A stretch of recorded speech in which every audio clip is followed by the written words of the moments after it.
Nous allons donc nous souhaiter mutuellement le bonsoir en nous voyant une bénédiction divine à nous donner mutuellement.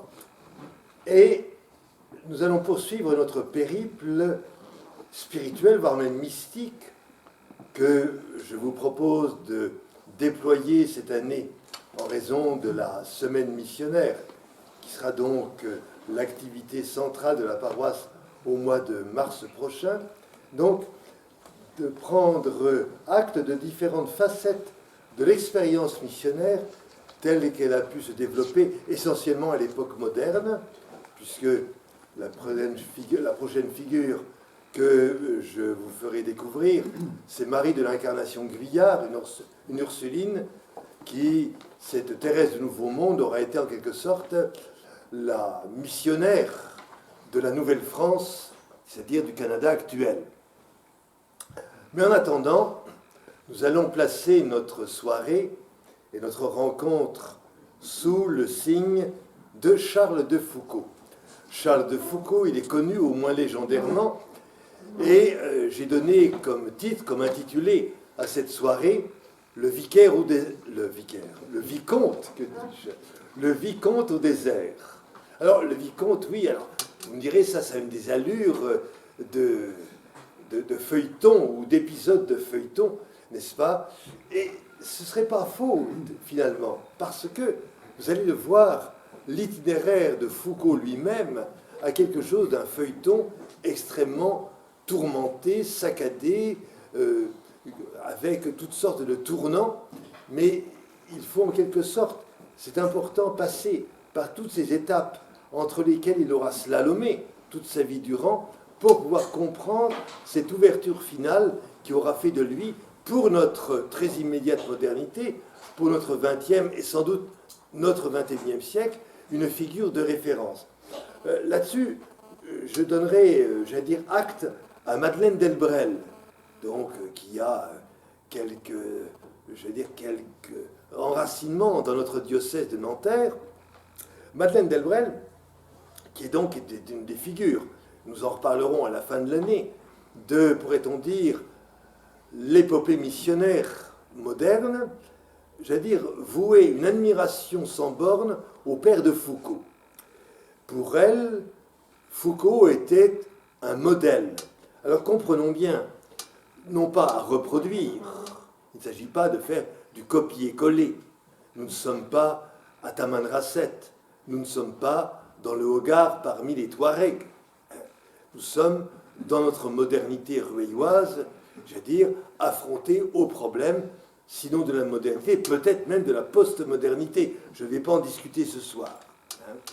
Mais s'il est un modèle, il est vrai qu'il a en quelque sorte inspiré des aventures, à la fois ecclésiales et spirituelles. Je pense par exemple à ce que René Voillaume aura, en invoquant le modèle de Foucauld, suscité en créant les petits frères, puis ensuite il y aura les petites sœurs de Jésus, d'accord, hein? Mais en même temps, et là c'est l'objet d'une polémique dans laquelle je ne voudrais surtout pas rentrer, polémique, j'allais dire, qui est relancée régulièrement par l'abbé Jean-François Six, hein, qui a eu ses heures de célébrité, au moins dans l'édition religieuse. Jean-François Six, j'estime que l'œuvre de René Voillaume, pour peut-être admirable qu'elle soit, n'en est pas moins une trahison de l'esprit du père de Foucauld.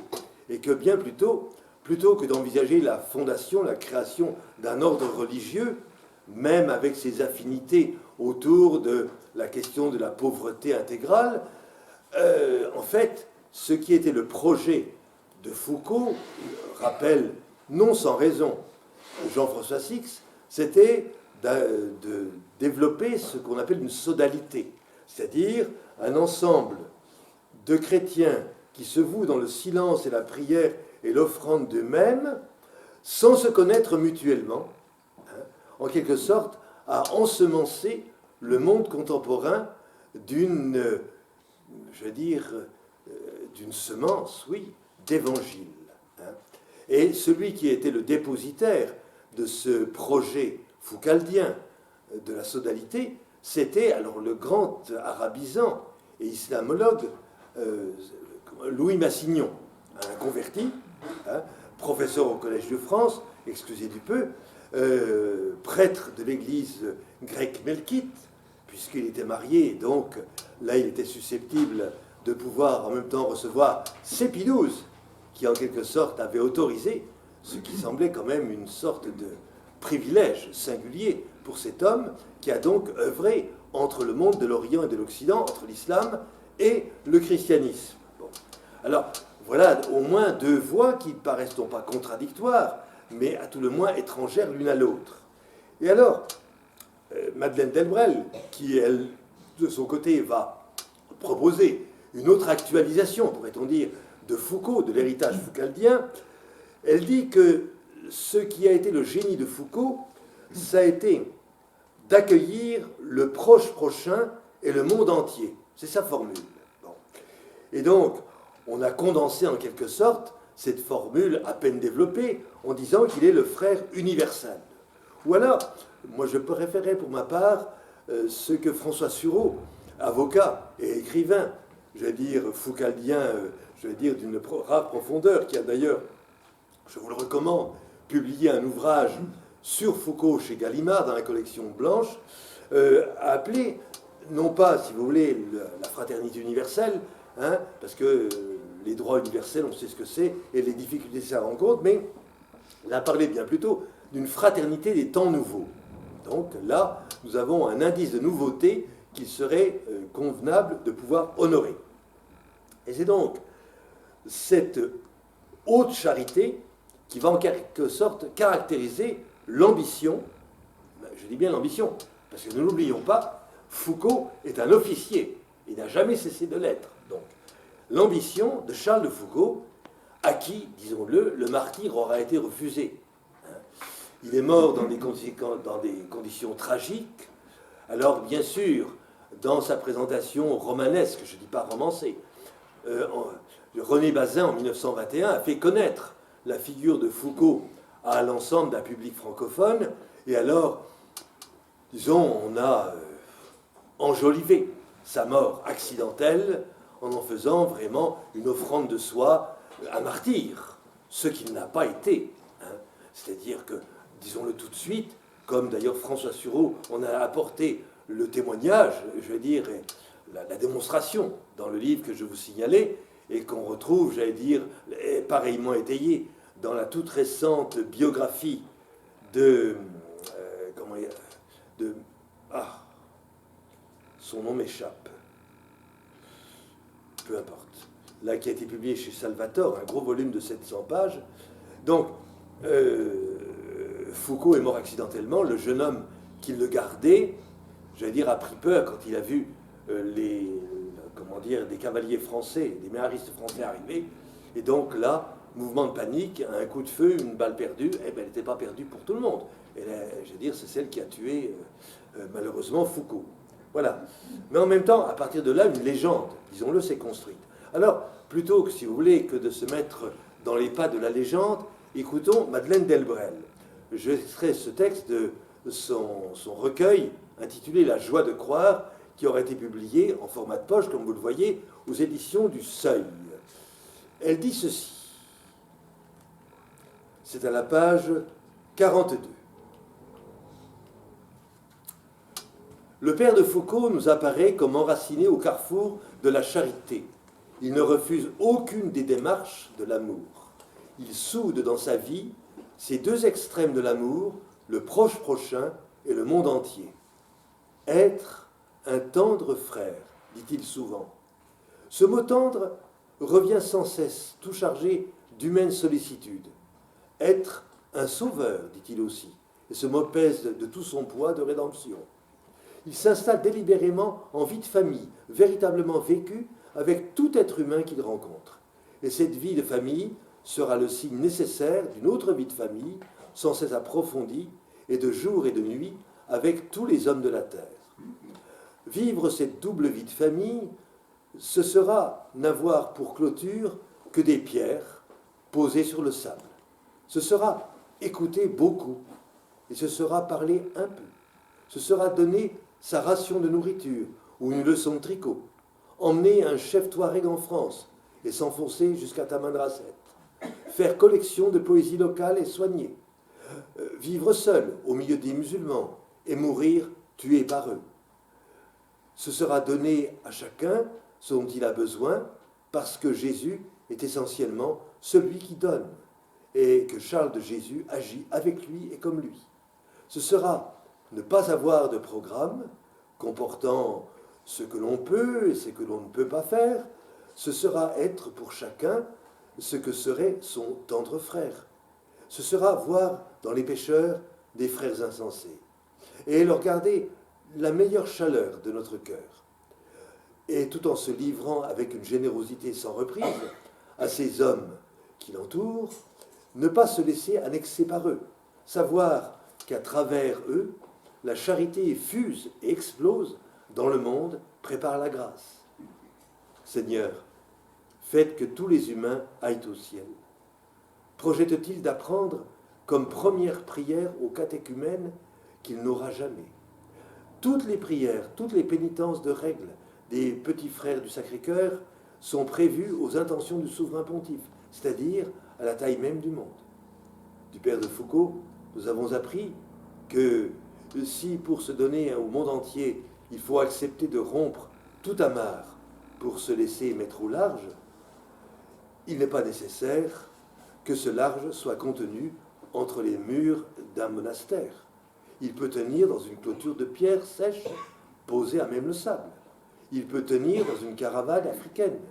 Il peut tenir dans une de nos maisons, dans un de nos ateliers, dans un escalier qu'on monte, dans un autobus qu'on prend. Le large, on le trouve en acceptant l'étroite, l'incessante clôture de l'amour du proche prochain. Donner à chacun de ceux que l'on approche le tout d'une charité parfaite. Se laisser enchaîner par cette incessante et dévorante dépendance. Vivre comme naturellement le sermon sur la montagne. C'est la porte du large, porte étroite qui débouche sur l'universelle charité. Il nous a appris à être parfaitement contents d'être posés à un carrefour de vie, prêts à aimer qui passe et à travers lui tout ce qui dans le monde est souffrant, perdu ou enténébré.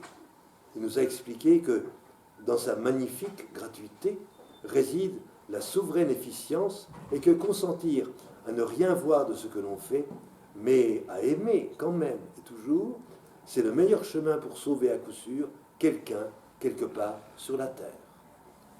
Voilà, là je pense qu'il y a une magnifique présentation, pourrait-on dire, de l'univers spirituel de Foucault, mais en sachant, c'est ce que vous allez voir, ce que je vais tâcher de vous montrer, c'est qu'on parvient à cette plénitude étonnante au bout d'un long itinéraire, je veux dire, particulièrement, cabossé, voire, ou sinon même turbulent. Alors, oui, un itinéraire, je répète le mot, qui nous met en mouvement, parce que c'est un itinéraire pour Foucault qui a eu quand même du mal à se stabiliser. Là, on va voir rapidement les différentes étapes. Mené un peu au gré de l'événement. Là, il rejoint, pourrait-on dire, l'enseignement spirituel d'un des grands livres du XVIIIe siècle, attribué au père de Caussade, L'abandon à la providence divine, qu'il aura lu, puisque ce livre retrouvera de l'actualité à partir des années 1860, où le texte est, réédité par le père Ramière à Toulouse. Bon.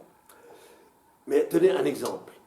Le 19 août 1888, donc ça fait 2 ans, pourrait-on dire, qu'il a franchi le cap au moins de la première conversion, il rend visite au moine de Fongombo. Très bien. Et là, il voit un moine, mais alors dans un état déplorable, de crasse, je vais dire, etc. Vraiment hideux. Hein. On sent une désappropriation de soi. Et ça éveille en lui, pas seulement, je vais dire, une sorte de compassion pour cet homme, mais au contraire, presque de jalousie. Il aimerait être pareil. Hein. C'est-à-dire retrouver, je vais dire, le plus profond de l'abjection dans laquelle peut tomber un être humain. Alors c'est très étonnant ça, mais en même temps on voit le contraste avec le fringant officier, jouisseur, qu'il avait été auparavant. Donc il passe vraiment d'un extrême à l'autre. Hein. Bon. Donc, on va voir la déchéance de l'abjection, combien ça a compté longtemps pour lui, et il faudra attendre 1908 pour que vraiment il s'en défasse. Alors, il faut, autant que possible, nous défaire des points de vue un peu simplistes. Bien sûr, on a majoré ce qu'on pourrait appeler sa conversion. Moi, je dirais sa première conversion, 1886, avec la rencontre du vicaire de Saint-Augustin à Paris, l'abbé Huvelin. L'abbé Huvelin, je veux dire, non seulement avait la grâce d'être vicaire, hein, bien sûr, mais aussi, c'était un immense érudit, un historien particulièrement connaisseur de la spiritualité moderne du XVIIe siècle. Raison pour laquelle, de surcroît, j'ai toute vénération pour lui. Et c'était aussi un homme, je veux dire, un accompagnateur ou un directeur spirituel, si vous voulez, d'une immense perspicacité.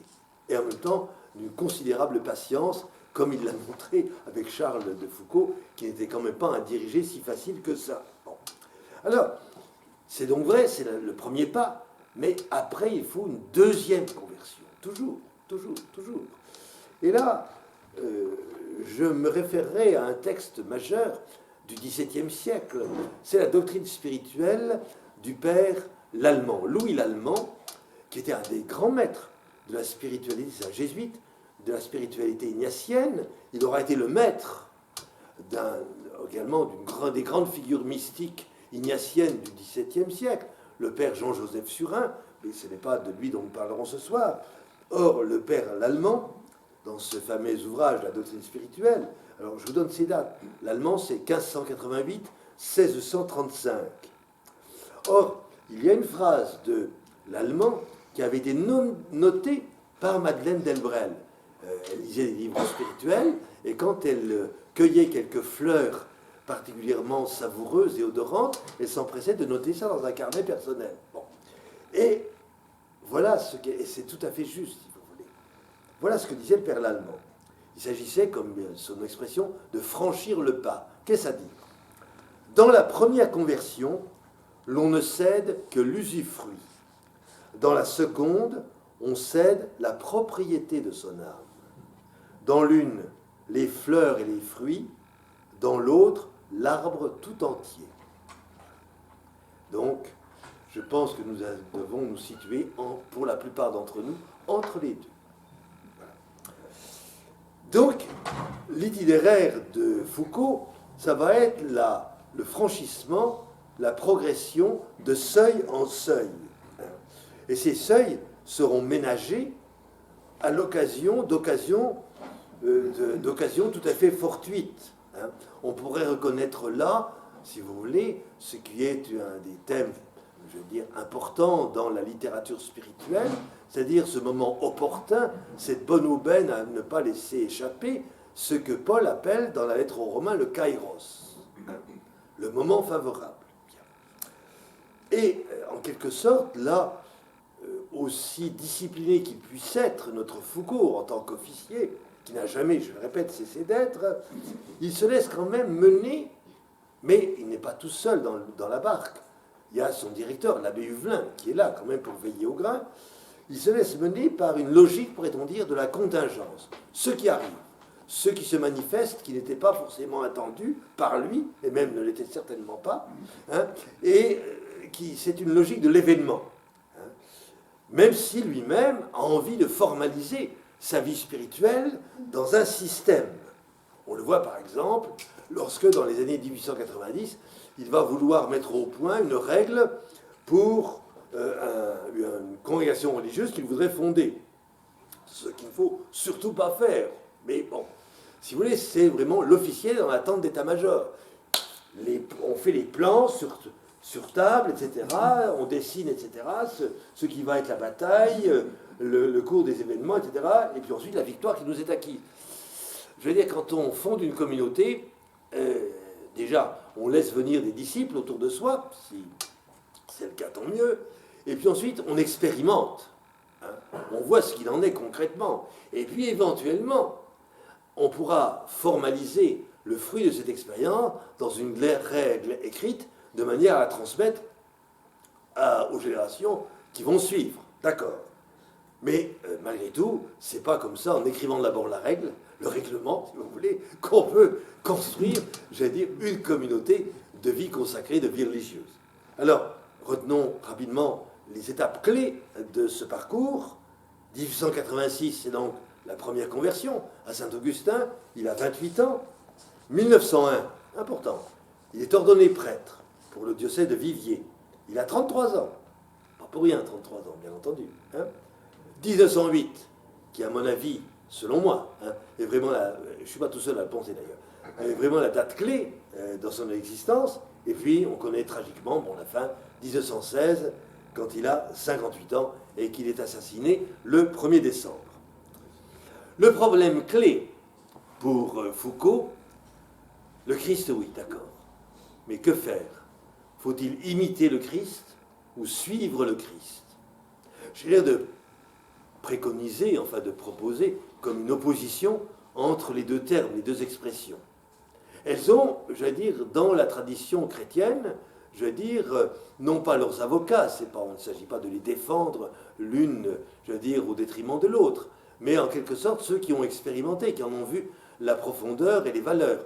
Alors, l'imitation du Christ, on pense tout de suite à ce best-seller de la littérature spirituelle chrétienne, écrit donc au XIVe siècle, fin du XIVe, XVe, donc la fameuse imitation de Jésus-Christ, due à un chanoine néerlandais, Thomas à Kempis, et qui aura été traduit dans toutes les langues du monde, et qui aura connu en France, je veux dire, un surcroît, pourrait-on dire, de faveur du public au XIXe siècle, grâce à la traduction qu'on aura donnée Félicité de Lamennais. Quels sont les chrétiens qui n'ont pas lu l'imitation de Jésus-Christ? Alors peut-être que les jeunes générations ne connaissent pas, d'accord. Mais enfin, c'est un des piliers, pourrait-on dire, de la démarche chrétienne, de la démarche intérieure chrétienne, d'accord.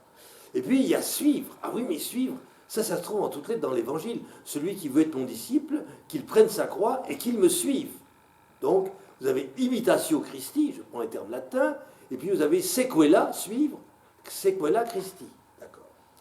Et là, faisons parler, Foucault lui-même, dans une lettre qu'il va adresser le 14 août 1901 à une de ses connaissances, Henri de Castres. Bon. Il est à Notre-Dame-des-Neiges, donc là, il est désormais moine cistercien dans la trappe de Notre-Dame-des-Neiges. Et alors, il va lui décrire un peu pour, en quelque sorte, aider cet ami à surmonter peut-être ses hésitations, ses doutes, peut-être un certain affaiblissement dans la conviction de la foi. Et il dit, ben, écoute, ça n'en est pas au point où moi j'étais quand je me suis converti. Et voilà, en quelque sorte, le tracé qu'il donne de son itinéraire. Voilà. Je commencerai comme éloge par faire ma confession. Votre foi n'a été qu'ébranlée. Hélas, la mienne a été complètement morte pendant des années. Pendant 12 ans, j'ai vécu sans aucune foi. Rien ne me paraissait assez prouvé.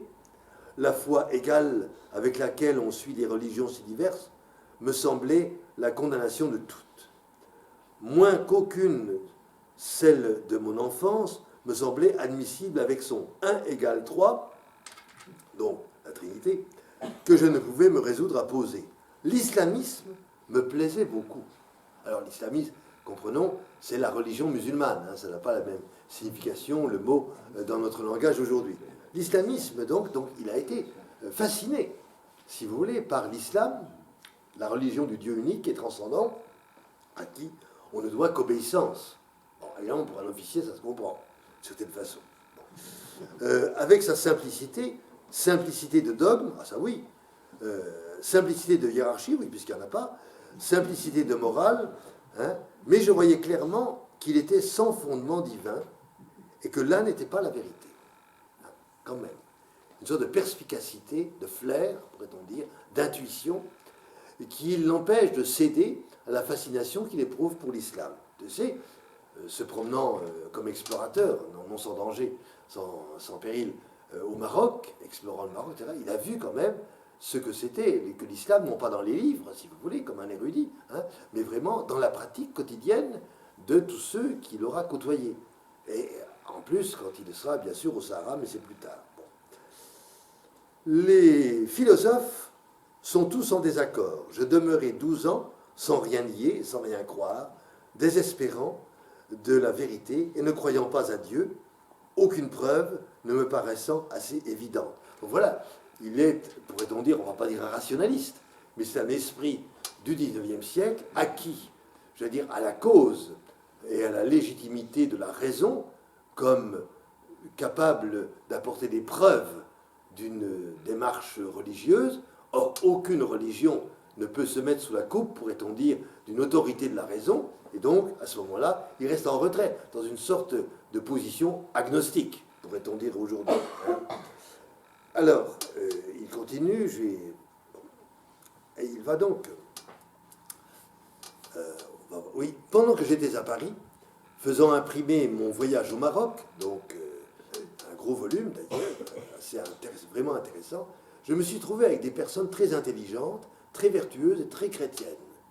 Je me suis dit, pardonnez les expressions, je répète tout haut mes pensées, que peut-être cette religion n'était pas absurde. Donc, quand même, voilà. En même temps, une grâce intérieure extrêmement forte me poussait. Je me mis à aller à l'église, sans croire, ne me trouvant bien que là, et y passant de longues heures à répéter cette étrange prière. Mon Dieu, si vous existez, faites que je vous connaisse.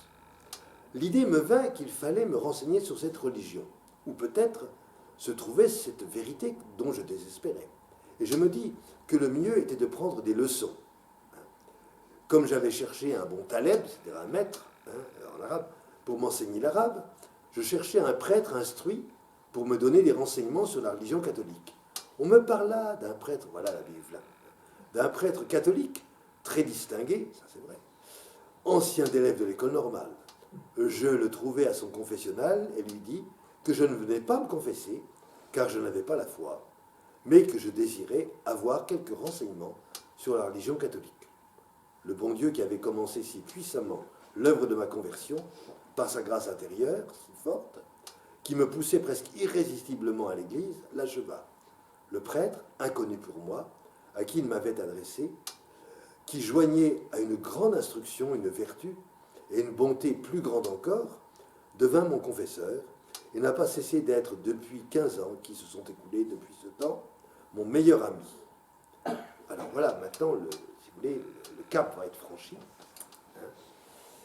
Aussitôt que je crus qu'il y avait un Dieu, et c'est de l'ordre de l'intelligence, de la compréhension, je compris que je ne pouvais faire autrement que de ne vivre que pour lui.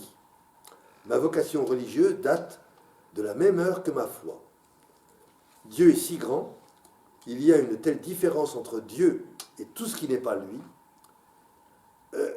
Dans les commencements, la foi eut bien des obstacles à vaincre. Moi qui avais tant douté, je ne crus pas tout en un jour. Tantôt, les miracles d'évangile me paraissaient incroyables. Tantôt, je voulais entremêler des passages du Coran dans mes prières. Mais la grâce divine et les conseils de mon confesseur dissipèrent ces nuages. Je désirais être religieux, ne vivre que pour Dieu, et faire ce qui était le plus parfait, quoi que ce fût. Donc vous voyez tout de suite un désir d'excellence. Un désir d'excellence, c'est-à-dire trouver ce qui est l'absolu de la perfection. Mon confesseur me fit attendre 3 ans, ce qui est très sage. Moi-même, tout en désirant m'exhaler devant Dieu en pure perte de moi, comme dit Bossuet, je ne savais quel ordre choisir. L'Évangile me montra que le premier commandement est d'aimer Dieu de tout son cœur, et qu'il fallait tout enfermer dans l'amour. Chacun sait que l'amour a pour premier effet l'imitation. Donc vous voyez, c'est vraiment très déductif. C'est aux ordres presque... C'est pas de la rationalité, tout à fait. Quoique, si, c'est en fait une logique qu'il est en train de déployer. Bon. Donc, l'imitation. Il restait donc à entrer dans l'ordre où je trouverai la plus exacte imitation de Jésus. Je ne me sentais pas fait pour imiter sa vie publique dans la prédication, donc il ne sera pas dominicain. Je devais donc imiter la vie cachée de l'humble et pauvre ouvrier de Nazareth. Il me semblait que rien ne me présentait mieux cette vie que la trappe. J'aimais très tendrement ce que le bon Dieu m'avait laissé de famille. Je voulais faire un sacrifice pour imiter celui qui en a tant fait. Et je partis, il y a près de 12 ans, pour une trappe d'Arménie, en fait, au Proche-Orient.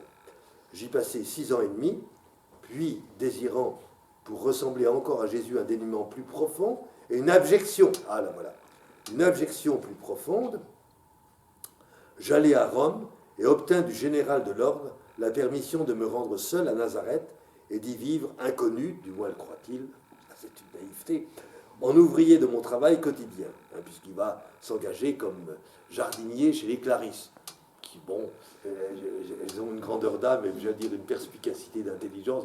Il est un peu curieuse, mais enfin, il n'est pas dangereux, donc on peut l'admettre. Il reste dans une cabane au fond du jardin, il fait le travail. Bon, très bien, voilà. Je restais là pendant plus de 4 ans dans une retraite, une solitude, un recueillement béni, jouissant de cette pauvreté, de cet abaissement que Dieu m'avait fait si ardemment désirer pour l'imiter. Voilà. Et donc, il y a un an, dit-il, sur les conseils de mon confesseur, je suis revenu en France pour recevoir les Saints Ordres, donc en 1901, pour être ordonné. Voilà donc, en quelque sorte, il retrace brièvement, mais on voit tout de suite les motivations. À la fois, il y a un principe, Dieu existe, donc on ne peut vivre que pour lui. Alors, qu'est-ce que je vais faire pour être en accord avec ce principe? Il va déployer toute une logique pour arriver finalement à la trappe. Ce n'est pas du tout une question, je veux dire, d'émotion, si vous voulez, de sympathie pour l'ordre trappiste ou pour tel lieu. Par exemple, cette trappe, tout d'un coup, j'ai été subjugué, bouleversé par, je veux dire, les quelques heures que j'aurais passées dans cette communauté, et j'ai envie de faire pareil. Voilà. C'est pas ça. C'est vraiment, c'est du cérébral, d'une certaine façon. Alors, ce qui est intéressant, c'est de voir que pour lui, la conversion se traduit par une rupture. Une rupture, c'est-à-dire que la plus haute perfection est requise, cela est désormais une évidence, et cette évidence, il ne pourra la trouver que dans la voie monastique, selon un cliché. Parce que je ne suis pas sûr que la voie monastique soit forcément la voie de la plus haute perfection. Je vous le dis tout de suite. Je sais de quoi je parle. Bon, alors, il y a, disons, ce qui est le pôle, la polarisation de sa vie, ça va être l'absolu de la transcendance. Ce qui explique, comme on l'a vu auparavant, la sympathie qu'il a nourrie, en partie, pour l'islam. Alors, il dit, voilà, l'évangile, c'est le commandement, aimer Dieu de toute son... d'aimer Dieu avant tout, de toutes ses forces, de tout son cœur, de toute son intelligence, etc. Oui. Est-ce qu'il ne manque pas quelque chose? Est-ce que c'est simplement cela dans l'évangile? Quand Jésus dit le plus grand commandement, il dit oui. Et puis, qu'ajoute-t-il? Ah, voilà. Et oui, oui, oui, oui. Il y a le second commandement qui lui est égal, tu aimeras ton prochain comme toi-même. Et vous noterez qu'au passage, je veux dire, le souci de l'autre homme, du proche prochain, est pour l'instant marginalisé. Il n'en parle pas. Bon. Donc, imiter Jésus, pour lui, c'est donc la voie de l'évangile, mais sans le deuxième commandement. Et si l'humanité de Jésus demeure la raison même de son imitation, c'est en quoi? C'est en ce chemin d'abjection et de déchéance qu'aura été, en quelque sorte, bon, on prend le terme savant aujourd'hui dans la théologie contemporaine, de kénose du Fils de Dieu, d'accord, pris de l'hymne aux Philippiens au chapitre 2 de la lettre paulinienne. Bon. Et c'est là où on voit le piège de l'imitation. En effet, on est tenté, disons, d'une reproduction aveugle et en même temps imaginaire. Pourquoi? Parce qu'on va sélectionner un texte, et le texte, je veux dire, le texte évangélique ou le texte biblique en général n'est pas un scénario de téléfilm. C'est-à-dire qu'il y a plein de détails qui nous manquent, si bien qu'on est obligé de combler ces vides, ces blancs, pourrait-on dire, du texte, avec notre propre imaginaire. Donc on se construit une sorte de voie d'évangile. Et cela, selon un choix forcément subjectif.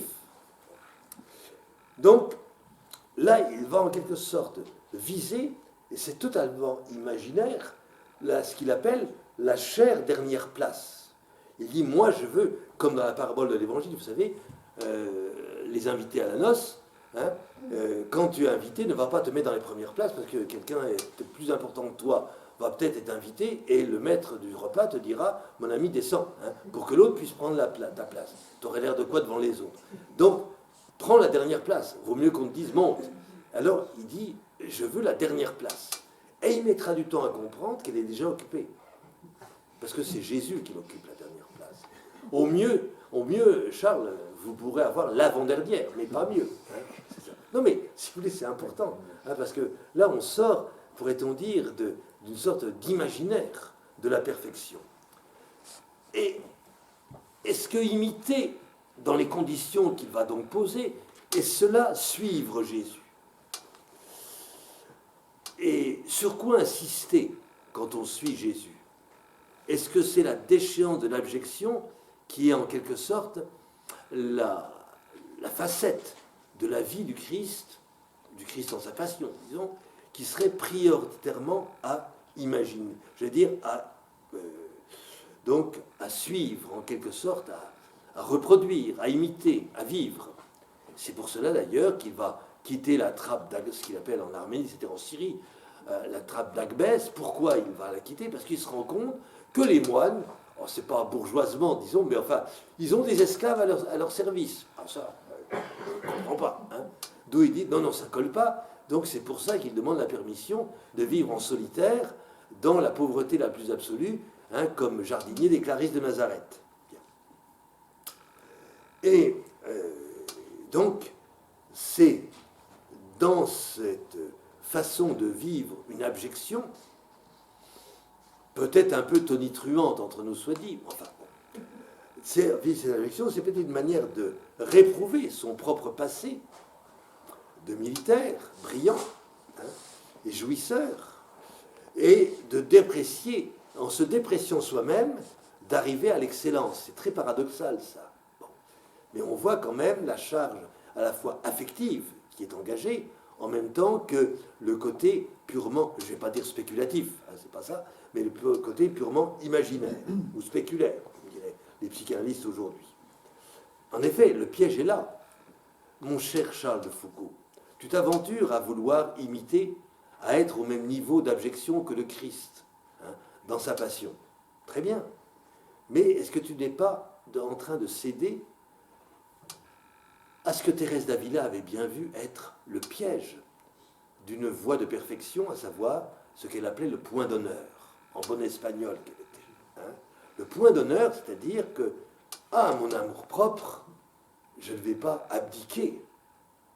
Hein. C'est lui qui va en quelque sorte me signaler quelles sont les normes de la perfection. C'est lui, avec lui, grâce à lui, que je vais consentir à donner le meilleur de moi, toutes mes énergies, pour cette excellence que je veux absolument conquérir. D'où, si vous voulez, ce constat, cette fameuse dernière place, je le répète, mais est-ce que c'est ça, la kénose du Christ? C'est pas sûr. Enfin, pour l'instant, il ne l'a pas vue. Hein. Est-ce qu'elle est réellement accessible? Est-ce que ce ne serait pas une sorte de trône où pourrait, je veux dire, se déployer tout son narcissisme? Voilà. Hein, on retrouvera le même problème avec une Simone Veil, qui avait quelques sympathies pour le père de Foucault d'ailleurs, Simone Veil W, c'est-à-dire la philosophe morte en 1943. Hein. Donc, comme l'a très bien dit Gustave Thibon, ça, qui était, je veux dire, un de ses proches et qui avait bien vu à qui il avait affaire, qui n'était pas facile d'ailleurs, l'a dit Simone, il dit, elle a renoncé à tout sauf à son renoncement. Ah, voilà. Ça, c'est le problème, si vous voulez, dans la vie spirituelle. On construit en quelque sorte l'escalier majestueux qui vous mène à la perfection, allant de marche de renoncement en marche d'abandon, et puis, il y a quelque chose, et oui, renoncer à son propre renoncement. Voilà. Donc ça, c'est une des grandes lois, pourrait-on dire, de la vie spirituelle.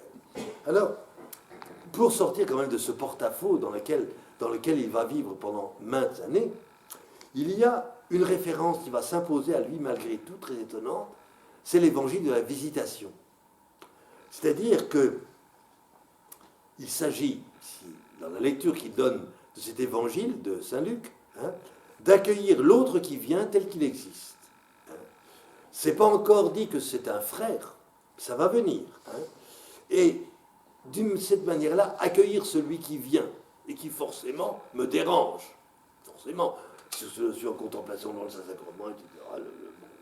Ça, c'est ce qu'avait dit Rusbrook, l'admirable, au XIVe siècle. Hein. Si tu es là en prière devant le tabernacle et qu'on vient te dire qu'il y a un pauvre à la porte, admirable ça, qu'il y a un pauvre à la porte et qu'il faut s'occuper de lui, va, quitte ta prière, car le pauvre, le Dieu que tu vas rencontrer est plus grand que celui que tu viens de quitter.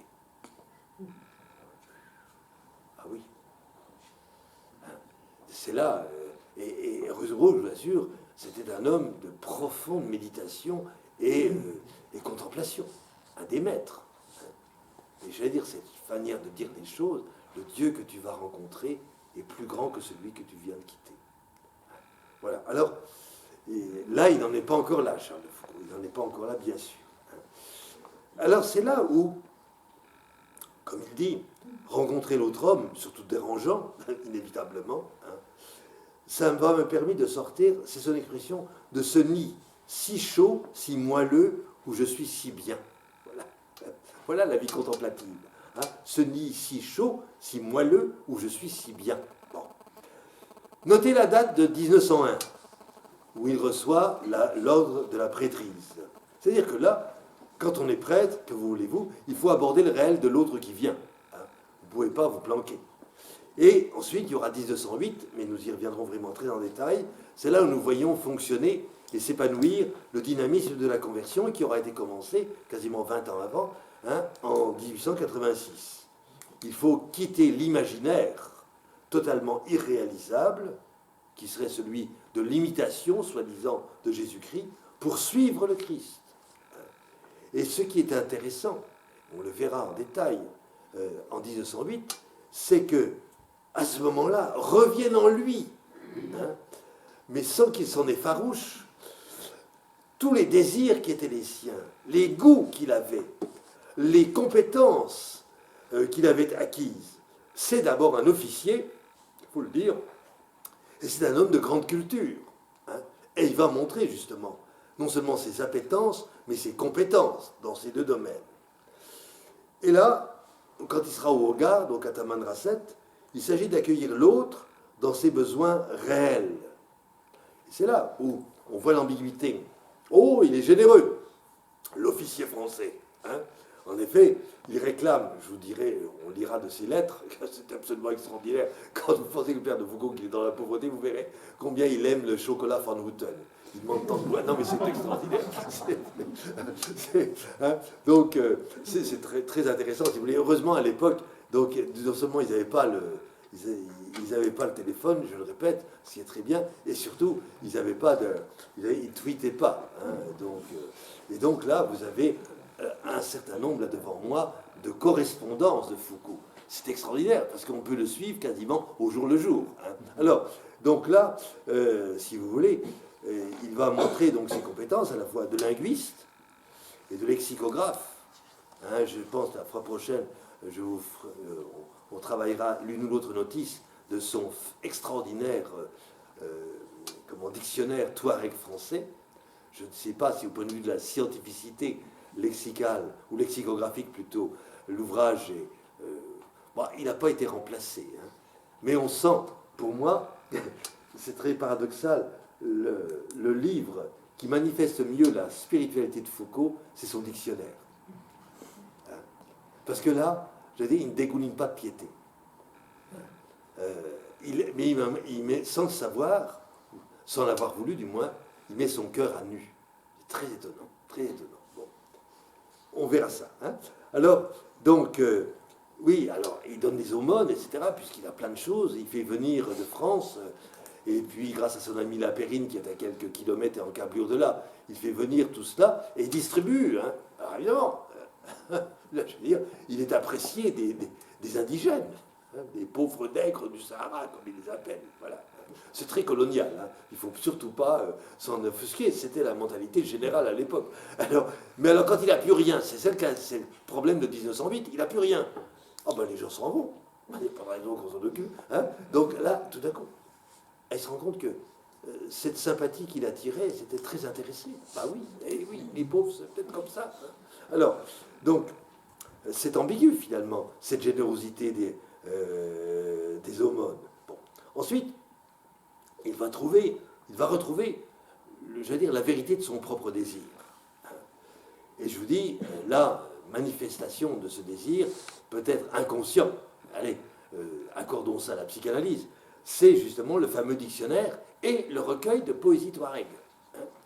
Donc là, il va faire une œuvre, je veux dire, linguistique remarquable.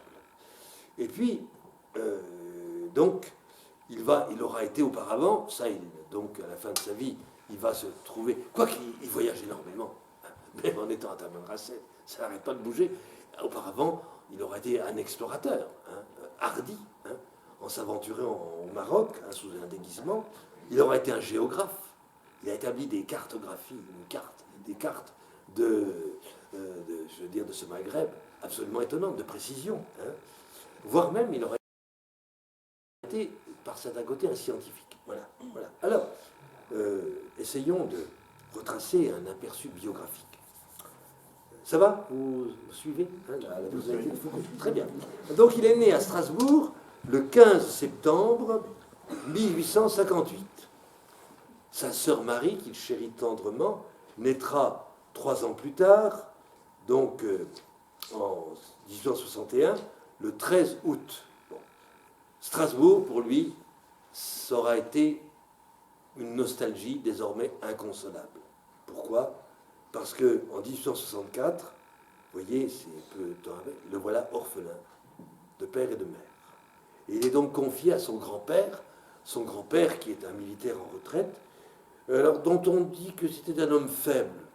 Pas forcément. Libéral, certainement. Mais je lui pardonnerai tout puisqu'il habitait à Nancy, rue du Manège. Il y a la maison où habitait Foucault, elle est encore là avec une plaque qui en signale justement le passage, l'enfance justement de cet homme étonnant. Donc là, disons-le tout de suite, ça va compter. Le problème du père. Je veux dire, le père qu'il n'a pas eu, que le grand-père n'a pas pu remplacer. Finalement, son vrai père, ce sera l'abbé Huvelin. Le père de substitution, en quelque sorte. Alors, parcourons son itinéraire religieux. Le 28 avril 1872, il fait sa première communion. C'est à cette occasion-là que sa cousine parisienne, Marie Moitessier, va lui offrir, vous voyez le cadeau qu'on faisait à l'époque pour des premières communions, enfin il a une dizaine d'années, les élévations sur les mystères de Bossuet. C'est pas mal. Bon. Alors, la mentalité de ce jeune homme, je veux dire, c'est vraiment un hédonisme radical. Sa formule, puisque sans bonheur, il vaudrait mieux pour moi que je ne fusse pas, carrément. Bon. C'est très bossuétiste, d'une certaine façon. C'est vraiment du Bossuet presque pur sucre. Ce qui va donc déterminer sa ligne de vie, la foi n'est pas complètement congédiée, mais vous allez voir que c'est quand même assez minimaliste. Quand Dieu m'a fait à son image et ressemblance, il m'a fait pour être heureux comme lui, autant qu'il peut convenir à une créature. Alors, c'est exact cela, mais il faudrait quand même ajouter, ou du moins nous ajouterions aujourd'hui, que Dieu est heureux de nous voir heureux. C'est surtout ça. Bon. Mais là, non. Là, c'est vraiment la doctrine de Bossuet. Il a vraiment bien, bien assimilé le livre qu'on lui avait offert pour la première communion. En octobre 1871, il va entrer au lycée de Nancy, actuellement lycée Poincaré. Alors, le corps professoral qui déploie ses talents est républicain, rationaliste, moraliste et anticlérical.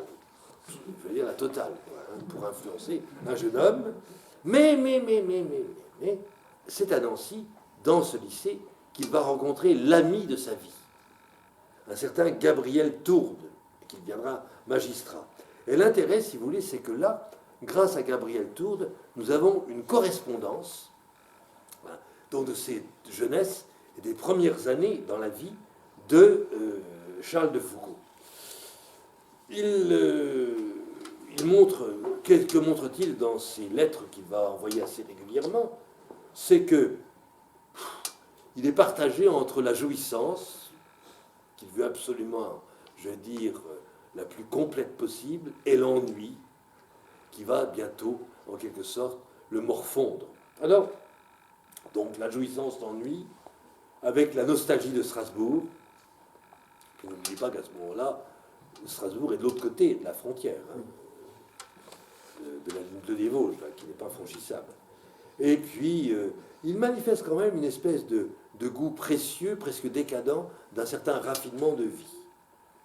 Alors, cet éclectisme jouisseur, voyons-le dans une lettre, hein, vous allez voir, qui date donc de... Ce sont les lectures de vacances de Pâques, alors qu'il est à Paris en 1874-75. Mon vieux Tourbe, je suis resté bien longtemps sans t'écrire.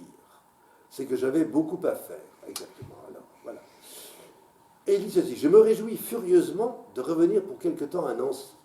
Je compte y jouir, tiens, voilà le verbe, jouir, d'une façon complète de ce qui est agréable au corps et à l'esprit. J'ai déjà fait la liste de ce que nous lirions quand nous sommes seuls. J'ai choisi Arioste et Aristophane. J'espère que cela te plaira, bien entendu. Nous ferons des intermèdes avec les poésies légères de Voltaire, le Temple du goût, etc. Même un peu de Candide. Les livres à lire le soir sont plus difficiles à choisir. Je ne vois rien qu'on puisse lire en entier. Nous en serons réduits à lire des passages des différents auteurs. Voici ce que je trouve à lire jusqu'ici. Mais cela ne suffira pas pour nous alimenter pendant 10 jours. Aussi, je compte que tu vas chercher de ton côté.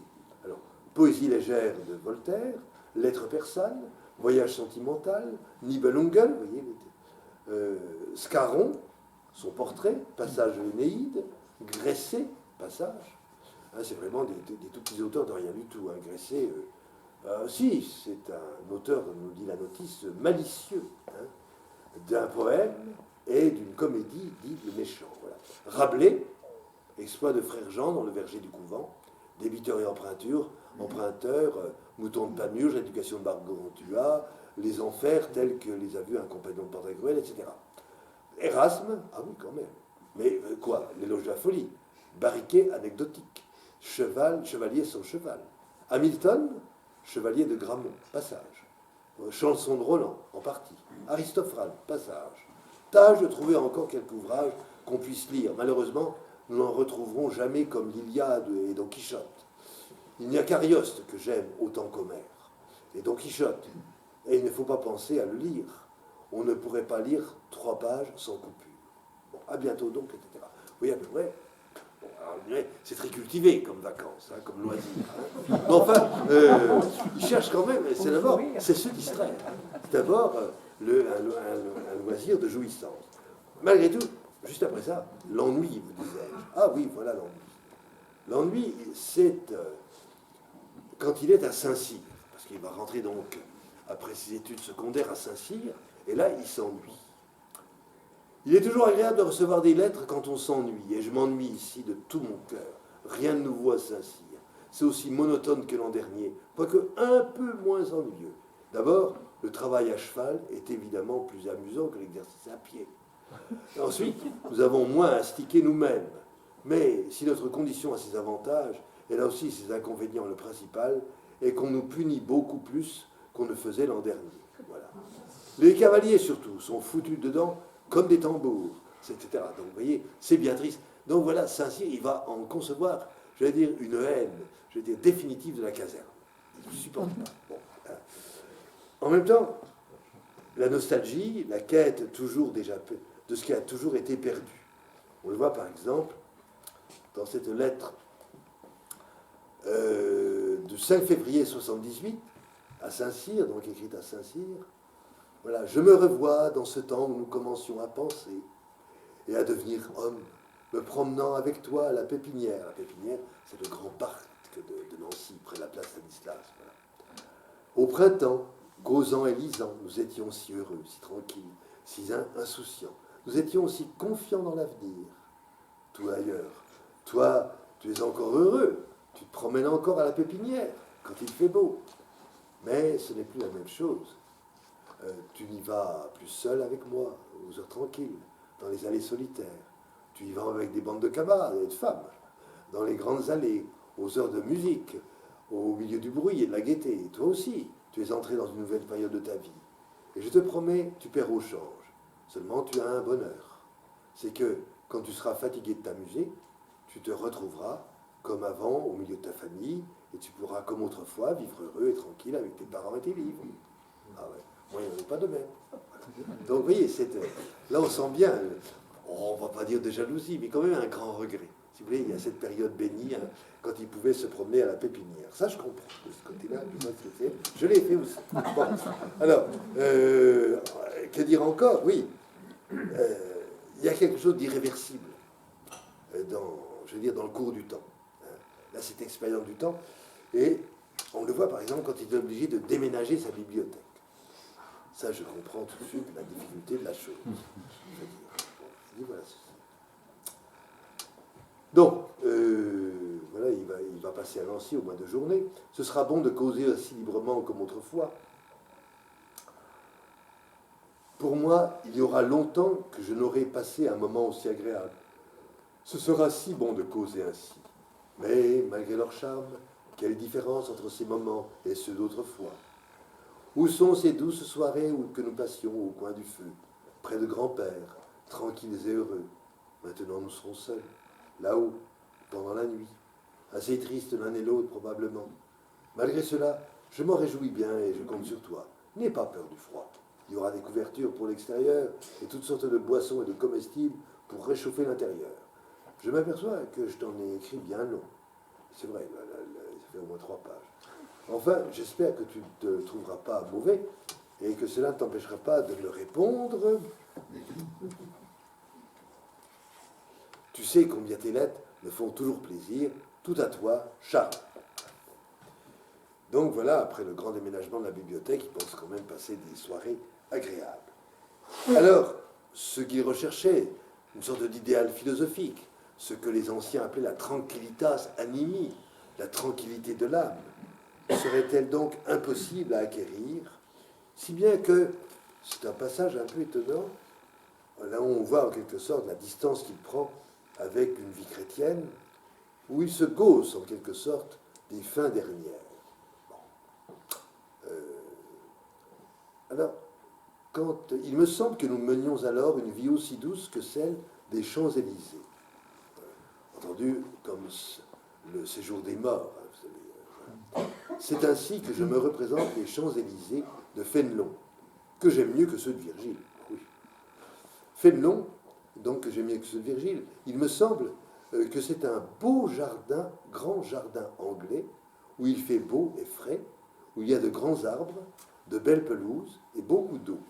On s'y promène en causant et en lisant des livres qu'on oublie à mesure qu'on les lit, de sorte qu'on peut les recommencer indéfiniment. Tu avoueras que ces Champs-Élysées valent bien ce ciel enfumé d'encens, où tous les élus sont assis en rond pendant l'éternité, et où, jusqu'à la fin du siècle, ils jouent de la harpe en chantant les louanges du Seigneur. Je radote, etc. Donc, il y a quand même une sorte d'ironie contre, je veux dire, les représentations mentales, disons, de l'eschatologie chrétienne. Hein. Mais on voit bien que ces jardins anglais, n'est-ce pas, avec les pièces d'eau, etc., en fait, c'est la pépinière, je vous dis tout de suite. Parce que c'est tout à fait ce type de jardin. Donc, dont il garde une incurable nostalgie. Alors il aura quitté quand même, il finira par quitter l'enfer de Saint-Cyr, comme il dit, et il ne va pas renouer avec le dégoût de la caserne. C'est son mur qu'il va choisir. Ah, la cavalerie, le cheval, ce qui veut dire la vitesse, hein, et en même temps l'aventure. Cela en 1878-79. Puis, il va être envoyé, alors il revient dans ma bonne Lorraine, à Pont-à-Mousson. Alors, j'y étais vicaire à Pont-à-Mousson, je ne dis pas qu'il a laissé un souvenir impérissable, c'était quand même un peu éloigné, hein, mais enfin, il va s'y attirer une très mauvaise réputation d'officier, oui, mais un dandy, fêtard, Et ça va provoquer un scandale local. Hein. La bourgeoisie était très prude à l'époque, hein, surtout à Pont-à-Mousson. Et donc il va faire venir de Nancy, en les payant grassement, des cocottes, hein, pour animer, les soirées des officiers et sous-officiers. Hein. En particulier, il y en a une à laquelle il s'attache, qui devient sa quasi-maîtresse, une certaine Mimi. Si vous voulez, c'est très Puccini, c'est très la bohème. Hein. Alors ça suscite quand même les inquiétudes de la famille, parce que la famille compte ses sous. Et là, on le voit dépenser d'une façon tout à fait déraisonnable. Donc, il va être mis sous tutelle, hein, par la famille, et des décisions les plus sévères vont être prises à son encontre. Mais je note ceci, si vous voulez, c'est que, d'une façon, je vais dire, très aristocratique, c'est cette prodigalité, cette générosité, si vous voulez, hein, que finalement, il n'arrêtera pas de manifester toute sa vie autrement, si vous voulez, qu'en jetant l'argent par les fenêtres, bien entendu. Donc, il s'agit pour lui, après, bon, il accepte les conditions familiales qui lui sont imposées, et donc de restreindre ses dépenses, mais malgré tout, il reste que ce passage à Saumur, à la fois, ce sera de retrouver quand même ce qu'il aura lu chez Augustin, ce qu'il aura lu chez Sénèque, retrouver cette tranquillitas animi qu'il l'aurait fui, semble-t-il. Et puis, n'a-t-il pas animé par un certain, comme officier, cavalier en plus, hein, animé par un désir de prouesse, en même temps qu'il manifeste, là, quitte à choquer la petite bourgeoisie mucipontaine, hein, le mépris de toutes les conventions. Et je dis, ça va être toute sa vie. Tout ce qui est de l'ordre de la convention sociale, il s'en moque royalement. Bon. Donc, ensuite, c'est 1880-82, l'Algérie. Et ça va être un enchantement. Et dans cette Algérie qu'il découvre, une révélation, c'est qu'il va vivre ce qu'il appelle la colonne, c'est-à-dire une expédition, hein, cavalier fantassin, oui, qui n'est pas sans danger, parce qu'on va dans un pays qui n'a pas été cartographié, je veux dire, et auparavant reconnu par des patrouilles qui l'auraient précédé. Et alors, c'est, si vous voulez, il le dit, c'est à son ami Gabriel Tourde, disons cela.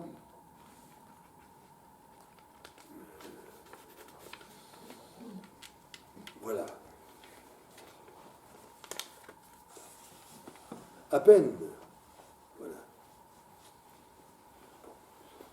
Donc il se retrouve quand même en garnison à Sétif, ce qui lui plaît guère. À peine commençais-je à goûter le plaisir d'une bonne installation qu'on m'écrit de Sétif qu'une partie de mon régiment allait partir pour la Tunisie. Naturellement, j'ai demandé à la rejoindre. Une expédition de ce genre est un plaisir trop rare pour le laisser passer sans tâcher d'en jouir. Jouir, toujours. Hein. Bon. On m'a bien replacé en Afrique, comme j'avais demandé, mais pas tout à fait dans le régiment que je voulais. À défaut de mon régiment, j'aurais au moins voulu rentrer dans la province de Constantine. Enfin, je n'ai pas perdu grand-chose à dire ici, car depuis 3 mois et demi que je suis au 4e chasseur d'Afrique, je n'ai pas couché 2 nuits dans une maison. Je fais partie d'une colonne, hein, qui manœuvre sur les hauts plateaux au sud de Saïda. C'est très amusant. La vie de camp me plaît autant que la vie de garnison me déplaît. Ce n'est pas peu dire. J'espère que la colonne durera très longtemps. Quand elle sera finie, je tâcherai d'aller ailleurs, où on se remue. Si je ne puis pas, je sais trop ce que je ferai. Mais à aucun prix, je ne veux plus mener la vie de garnison. Au revoir, mon bon Tourde. Veuille, je te prie, présenter mes respects à Monsieur Tourde. Tout à toi, Charles. Voilà. Donc voilà, une découverte. Cette vie en quelque sorte aventurière lors d'une colonne. Voilà. Si bien que, comme il n'obtiendra pas satisfaction, peut-être que d'ailleurs ses supérieurs commencent à avoir quelques, pas suspicions, etc., mais quelques réserves à son égard, il va donner sa démission de l'armée, et il va s'adonner à la passion qu'il s'est découverte là à l'occasion de son séjour en Algérie, à savoir la géographie. Il va se donner à la géographie. Ça va donc être l'heure pour lui des discernements. 1882-86, il va mener des voyages d'exploration. Et c'est donc à la fin de ces voyages, dont celui du Maroc, qu'il va donc avoir ce tournant décisif, 1886, sa conversion à Saint-Augustin. L'abbé Jean-François Six aura noté, et c'est vrai que c'est un... Alors vous pourrez dire un hasard, mais enfin, 1886, c'est la même année qu'une petite Normande nommée Thérèse Martin, la nuit de Noël, se convertit. Et c'était le même jour de Noël, 1886, qu'un étudiant en philosophie, je veux dire, en rupture de banc avec l'université, un certain Paul Claudel, est illuminé à Notre-Dame. C'est extraordinaire. C'est-à-dire 1886, qui a été vraiment une sorte de pivot dans l'histoire religieuse, et puis donc vous avez Foucault. Dans cette même... Alors, aussitôt après, de novembre 88 à janvier 89, il entreprend un pèlerinage en Terre Sainte. Et le voilà bientôt, donc il va rentrer à la Trappe, à Notre-Dame-des-Neiges, le 16 janvier 1890, ensuite de quoi il sera envoyé à Notre-Dame-d'Agbès, donc il est en Arménie, mais en fait c'est la Syrie d'aujourd'hui, et il y restera quand même du 1890 à 1896. Mais ensuite, je vous ai dit les raisons pour lesquelles il va abandonner la vie de communauté, et il va choisir, avec l'autorisation du général de l'ordre, à devenir donc ermite, semi-ermite, à Nazareth en 1897. En 1901, il va donc revenir en Europe pour suivre les études cléricales et recevoir, au titre du diocèse de Viviers, l'ordination de prêtrise. Et il partira aussitôt, parce qu'il est incardiné à Viviers, mais comme prêtre libre, très commode. Ça, je crois qu'aujourd'hui, ça ne marcherait plus. Donc, il va donc dans le sud algérien, à Beni Abbès, du 28 octobre 1901 au 13 janvier 1904. Alors là, dans la lettre 46, oui, adressée toujours à Gabriel Tourde, je veux dire, il révèle un peu ses projets, je veux dire, spirituels. Voilà, alors...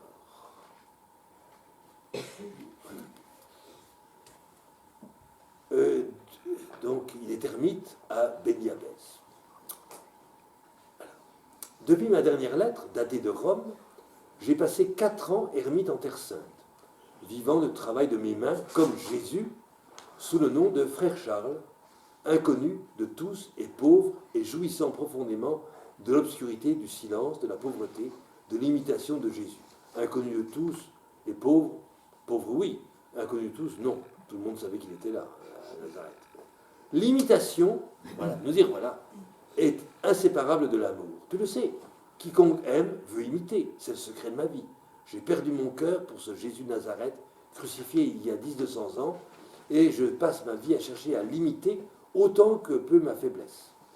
Puis, j'ai été passé 1 an dans un couvent à étudier, et j'y ai reçu les saints ordres.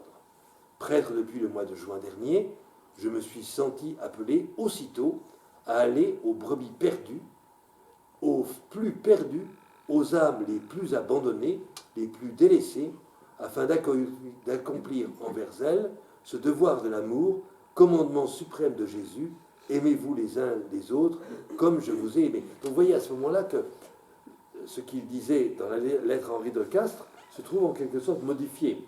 Ou du moins, la perspective s'élargit, puisque désormais il est prêtre, il a décidé d'aller aux brebis perdues. Sans eux d'ailleurs, brebis perdues, US. Aux plus perdus, aux âmes les plus abandonnées, les plus délaissées. Donc là, la perspective missionnaire commence à se dégager, pourrait-on dire, dans son esprit.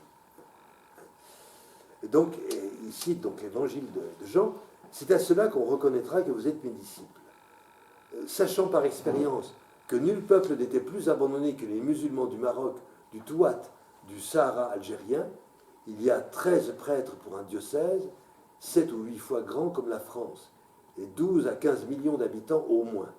J'ai demandé et obtenu la permission de venir à Beni Abbès, petite oasis du Sahara algérien, dans les confins du Maroc, et d'y vivre en solitaire, en moine cloîtré, tâchant de me sanctifier et de conduire les autres âmes à Jésus, non par la parole, ni la prédication, mais par la bonté, la prière, la pénitence, l'exemple de la vie évangélique, surtout par la présence du très saint sacrement.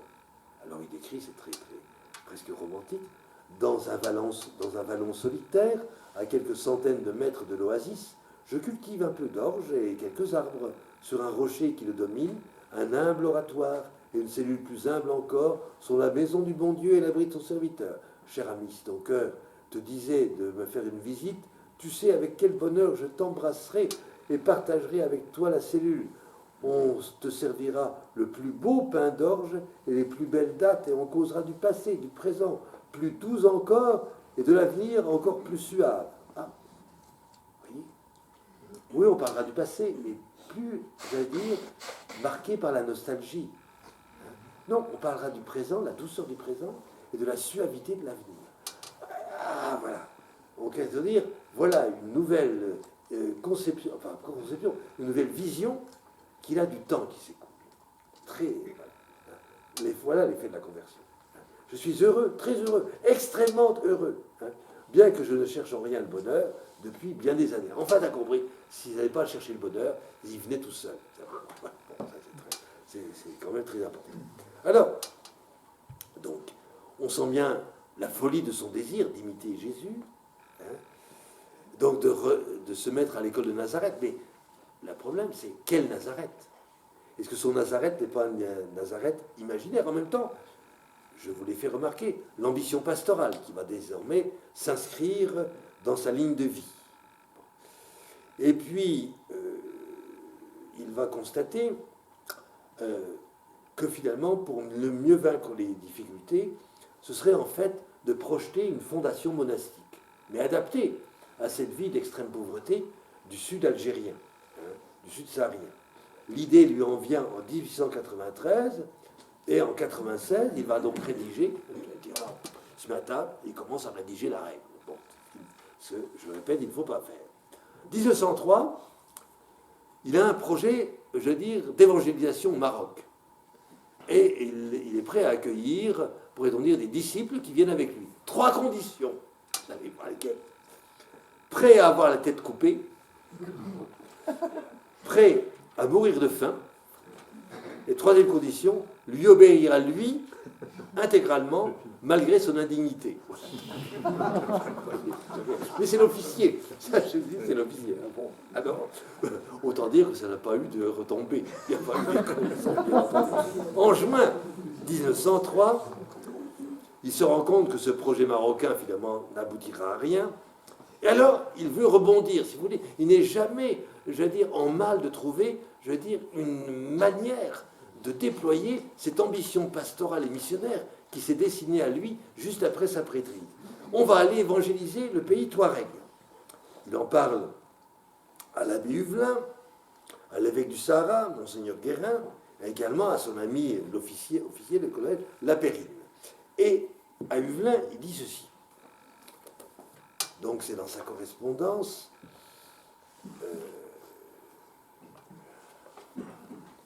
Voilà. Il écrit cela le 10 juin 1903. Mon bien-aimé père, combien je vous remercie de votre lettre du 3 mai. Le bon Dieu vous a fait père de mon âme, et il donne à vos paroles une force pour me faire du bien, m'encourager, que non celle d'aucun autre. Vous restez mon père, et c'est vous. Vous voyez la question, je le dis, la question du père. Vous restez mon père, et c'est vous qui avez grâce et don pour me donner des forces. Merci de votre bonne lettre. Vous souffrez, bien-aimé père. C'est cette souffrance en Jésus qui vous rend capable de faire du bien. J'ai eu la visite, pendant 5 douces journées, du bon et saint Monseigneur Guérin. Il a emmené votre petit filleul, le conduisant chez lui, à sa résidence, Gardaïa, dans le Mzab Salra algérien, où il sera élevé par les sœurs blanches. C'est pour le mieux. La visite de ce bon et vénéré père n'a pas changé ma vie. Il me pousse vers le Maroc. Je recueille 3 souvenirs de sa visite. D'abord, celui de son admirable bonté, de sa sainteté, de son humilité, de son dévouement. Puis, il me pousse vers le Maroc, impulsion que je suivrai de mon mieux. Mais pour le moment, je ne vois pas de porte. Puis, il aurait une petite et discrète tendance à pousser doucement à transformer ma vie de moine silencieux et caché, ma vie de Nazareth, en une vie de missionnaire. Hein, vous voyez le sens, je veux dire, de discernement de l'évêque. Hein, il dit, très bien, mais soyez missionnaire, ça ne gâterait rien. Voilà. Cette dernière tendance, je ne la suivrai pas, car je croirais être très infidèle envers Dieu, qui m'a donné la vocation de vie cachée et silencieuse, non celle d'homme de parole. Les moines, les missionnaires sont apôtres les uns et les autres, mais différemment. Là, je ne changerai pas, et je suivrai mon chemin, que je suis tant bien que mal, plutôt mal, hélas, mais fidèlement depuis 14 ans. Vie cachée de Jésus, avec d'autres, si Jésus en envoie, seul, s'il me laisse seul. Voilà. Donc, Guérin lui indique quand même un autre horizon. En même temps, on lui résiste en disant, non, Dieu m'a donné cette vocation-là. Ça, si vous voulez, c'est la contradiction qui n'est pas rare entre une intuition personnelle qu'on aura reçue et qu'on dit, c'est Dieu qui m'a donné cette idée, hein, et puis, en quelque sorte, la demande de l'Église, qui ne s'accorde pas forcément, semble-t-il, dans un premier temps, avec ce que j'ai conçu, moi, comme étant l'orientation de ma vie. Alors, il va poursuivre. Je ne vais pas vous lire toute la lettre. Hein. Donc, il fait un peu son examen de conscience, il n'a pas assez d'amour du prochain, pas assez d'humilité, etc. Bon, peu importe. Hein. Mais on voit bien le changement. Malgré ces raisons qui m'ont tenu les mains pendant 18 mois, je me suis mise à un travail manuel modéré, mais régulier, depuis quelques jours, pour les motifs suivants. Alors vous allez voir, c'est très... Là, on voit également le militaire. Hein, il donne toutes les raisons. Premièrement, c'est une partie essentielle de la vie de Nazareth. Deuxièmement, c'est un point important du règlement que je me suis fait depuis longtemps. Voilà. Bon. Troisièmement, c'est en soi un bon exemple, donné sans cesse, et un des exemples les plus nécessaires ici. Quatrièmement, c'est un moyen d'être très mêlé aux... Ah, voilà la perspective ici. C'est un moyen d'être très mêlé aux indigènes et soldats et de leur parler du bon Dieu bien des fois par jour. Lui qui, comme moine, disait « je suis dans le silence et je veux y rester, je ne suis pas un homme de parole », ben vous voyez quand même, il parle, je veux dire, à l'occasion justement de ce travail manuel. Cinquièmement, c'est ce à quoi m'ont porté toutes mes méditations du temps pascal. Sixièmement, c'est humble. Septièmement, chaque fois que je me suis livré à un travail manuel, cela a eu de bons fruits pour mon âme et les âmes des autres. Voilà. Voilà, bien-aimé Père, il ne me reste plus qu'à vous demander de bien prier pour ma conversion, que j'aime, il souligne, et je devienne humble. C'est le double et en même temps unique nécessaire. C'est moi-même qui manque ici. Priez pour que je me convertisse. Ah oui. Il a compris que Saint-Augustin de 1886, c'était loin d'être acquis, en quelque sorte, que la conversion demeurait toujours à réaliser. Voilà. Alors, il va donc commencer par une introduction au catéchisme. Alors, je vous donne le titre, ça ferait hurler aujourd'hui. Hein. L'évangile présenté aux pauvres nègres du Sahara. C'est le titre de l'ouvrage. L'ouvrage, qui est pas mal d'ailleurs, ça se trouve publié là, dans les œuvres spirituelles, une anthologie qui a été publiée aux éditions du Seuil là, dans les années 50. Et c'est pas inintéressant. On sent qu'il a un souci catéchétique, selon les normes de l'époque. Hein. Il ne faut pas, je veux dire, juger d'après nos propres pratiques d'aujourd'hui. Mais disons que là, il y met quand même tout son cœur et toute son intelligence. Alors, en 1904-1905, il va faire ce qu'il appelle des tournées d'apprivoisement. C'est-à-dire qu'il voyage avec la troupe française qui s'aventure un peu, qui reconnaît le terrain également pour s'attirer les bonnes grâces des tribus, bien. Et il va apprendre la langue locale, important, le tamashek. Et, je veux dire, fort de cette première connaissance de la langue, il entreprend tout de suite de traduire l'évangile en tamashek. Donc, en août 1905, il arrive, au cours d'une de ces tournées d'apprivoisement, à Tamanrasset. Et il va décider une chose, c'est important. Il va passer 3 mois à Beni Abbès, 6 mois à Tamanrasset, et il faudra bien 3 mois pour faire les allers-retours. Donc voilà, l'année est complète. En septembre-octobre, toujours là en 1906 maintenant, il est à Beni Abbès, et je signale au passage que c'est là qu'il recevra la visite du général Lyautey. Décembre 1906, un compagnon lui est envoyé, le frère Michel. Bon. Et l'autorisation leur est donnée en même temps à eux deux d'exposer le Saint-Sacrement s'il y a 2 adorateurs, donc, pour adorer le Saint-Sacrement. Autrement, non, on laisse le Saint-Sacrement dans le tabernacle. Il va passer Noël à Beni Abbès, janvier 1907, retour à Tamanrasset, et au cours de ce voyage, donc de retour de Beni Abbès à Tamanrasset, je veux dire, exténué, je veux dire, peut-être pas seulement physiquement d'ailleurs, le frère Michel va quitter Charles de Foucauld pour prendre sa liberté, cela à Ain Salah. Et il arrive au mois d'avril, et là, à nouveau, une tournée d'apprivoisement dans les environs. De juillet 1907 à 1908, la crise commence à couver, et ce sera janvier 1908, le moment de la crise. Alors, que je vous dise quand même les préludes de cette dite crise. Pourquoi? Tout d'abord, il se heurte, donc, et je vous dis, pour moi, à mes yeux, c'est quand même le moment clé de la vie de Foucauld, parce que tout va basculer à ce moment-là, de manière, dans un premier temps, dramatique, et ensuite heureuse, c'est-à-dire que le bon Dieu sait très bien ce qu'il fait, bon, même s'il est très discret dans sa manière d'agir. Voilà, tout d'abord, il reconnaît avoir des difficultés à gérer son temps présent. Et le temps présent, avec les obligations qui lui incombent, prend la place du temps rêvé. Et là, nous avons un bon écho dans les lettres qu'il échange avec sa cousine, Madame de Bondy. Alors, elle lui écrit tous les 15 jours. C'est extraordinaire, parce qu'à l'époque, la poste, ça marche.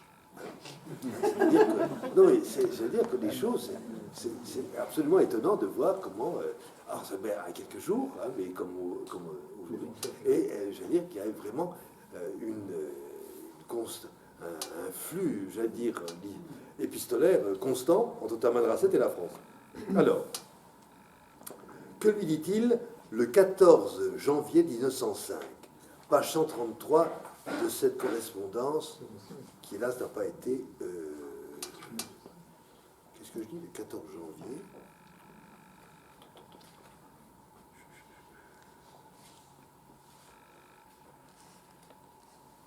Ah oui. Oui, je pars d'ici le 16, dit-il. Voilà.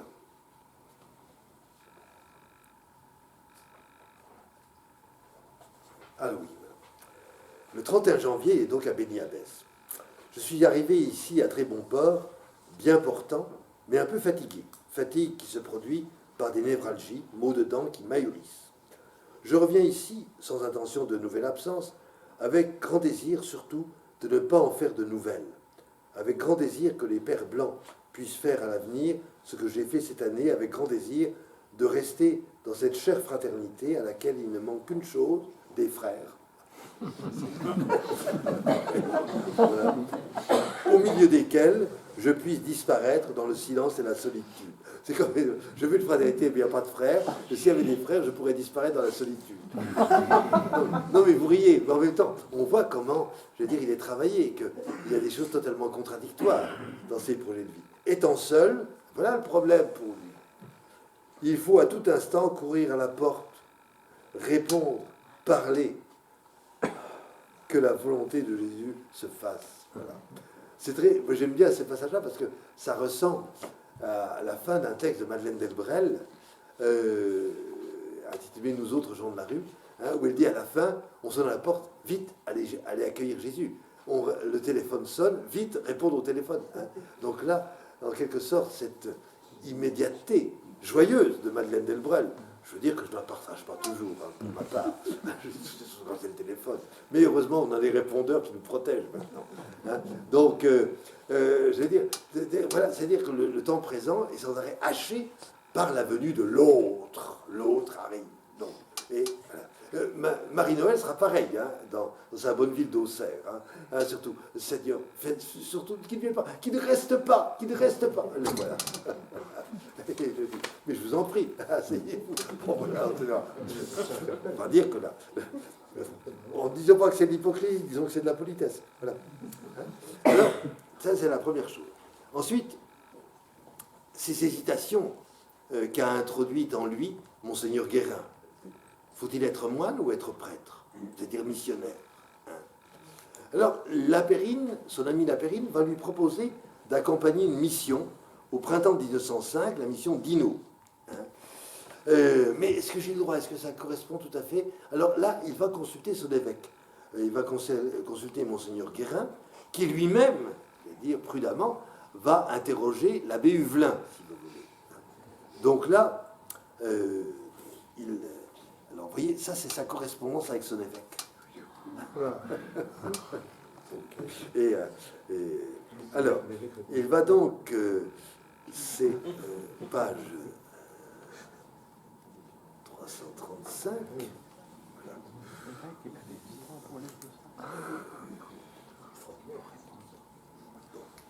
Il va télégraphier ceci. Télégramme adressé au révérend Père Guérin, préfet apostolique, 27 rue Cassette, Paris. Reçoit invitation pressante à aller passer été chez Moussa. Moussa, c'est la ménocale du Hogar, donc le chef tribal. Et refusé.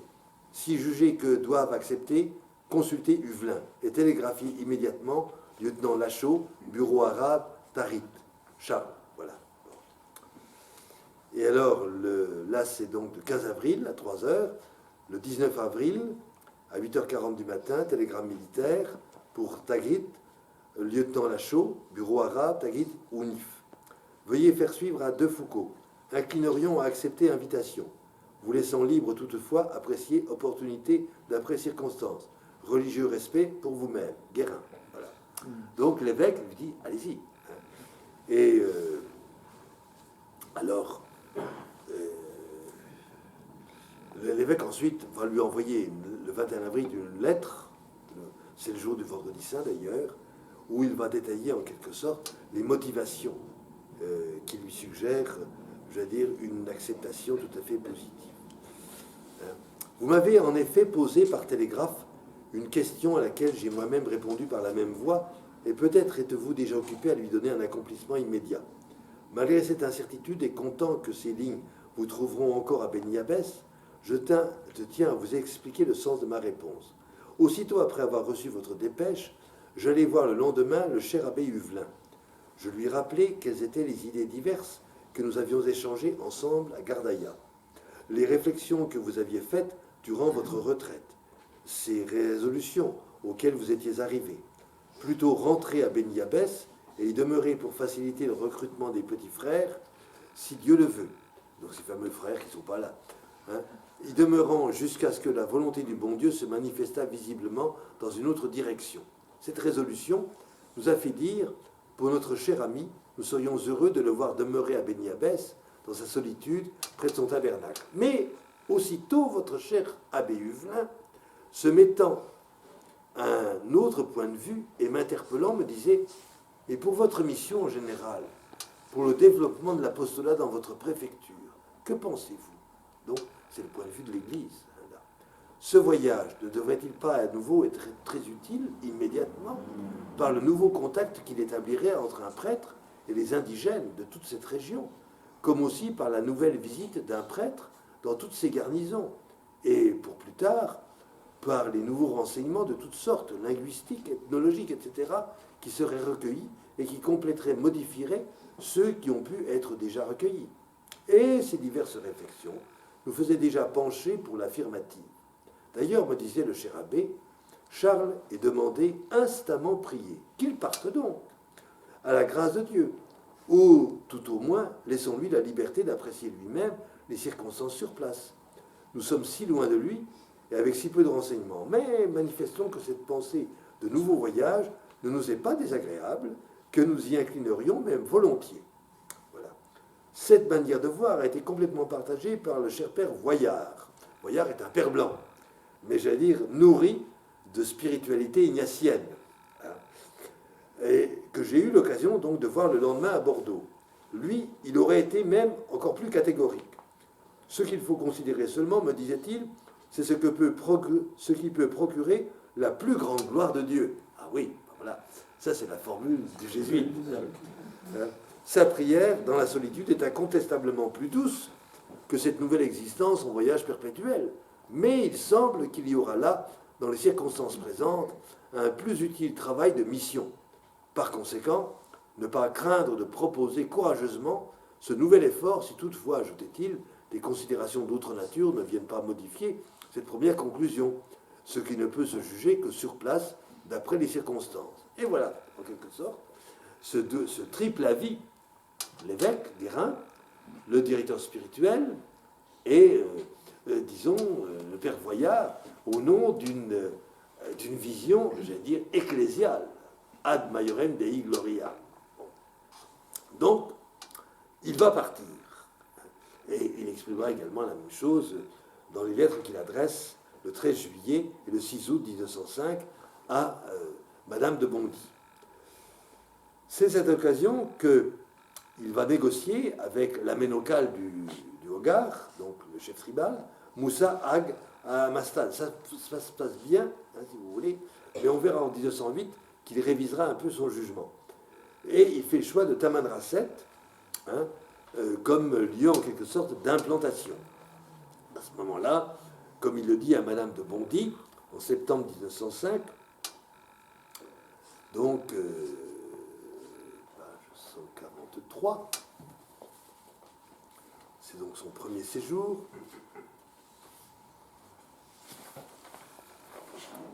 Voilà. Ma maison se construit. Vous voyez, quand même pratique, hein, c'est un homme qui est pragmatique. 2 pièces ayant chacune 1,75 m de large, 2,75 m de long, à peu près 2 mètres de haut, en pierre et terre. Ce sera fini dans 5 ou 6 jours.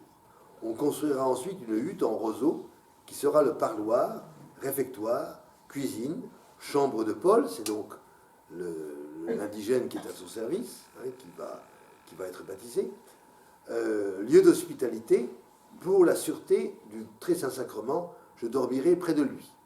Hein, donc près du Saint-Sacrement. Grande fête que de revoir le très Saint-Sacrement. Je vois ici pour moi la vie de Nazareth, ça commence, bon, pour un temps indéterminé, avec Paul, travaillant avec moi le jardin et fabriquant des plats de bois, en tâchant de faire peu à peu du bien aux âmes environnantes et en priant l'unique bien-aimé. Le détachement avec lequel je suis venu ici est encore ici pour quelques jours. Le détachement militaire, bien entendu.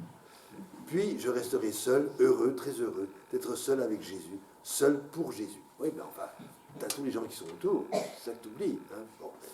Le pays est très tranquille, apparemment, et il ne semble y avoir aucun danger. Les apparences de tranquillité sont parfaites tant que la France n'aura pas une guerre européenne. Nous sommes en 1905. Hein. Voilà, il semble qu'il y a sécurité. S'il y avait une guerre européenne, il y aurait probablement des soulèvements dans tout le Sud, et ici comme ailleurs, surtout en cas de guerre malheureuse. Ma santé est excellente, on trouve ici à acheter du blé, je tâcherai de faire pousser quelques légumes et d'acheter quelques brebis ou chèvres, lait, blé, légumes, c'est l'abondance. Voilà. Hein, vous voyez, en quelque sorte, il est tout heureux, hein, presque, c'est presque enfantin. Et il y a la même chose, si vous voulez, à l'abbé Huvelin, hein, il va donc, mais en même temps, à l'abbé Huvelin, il va lui poser quand même des questions extrêmement concrètes. Toujours pour son installation sur Tamanrasset. Que va-t-il lui demander? Alors, attendez, faut pas que je me trompe, voilà, 241-43. Alors, voilà, vous allez voir. L'esprit presque scrupuleux. Voilà. Bon.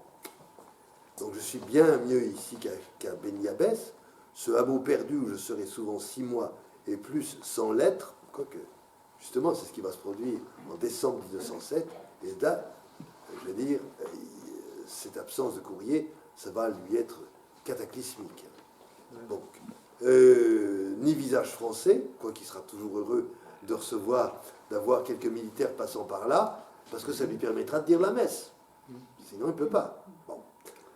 Où ma petite chapelle est si pauvre, semble bien le Nazareth demander, avec son recueillement, sa prière, le travail quotidien dans un petit jardin. Oui, tout est petit, c'est vraiment un conte de fées.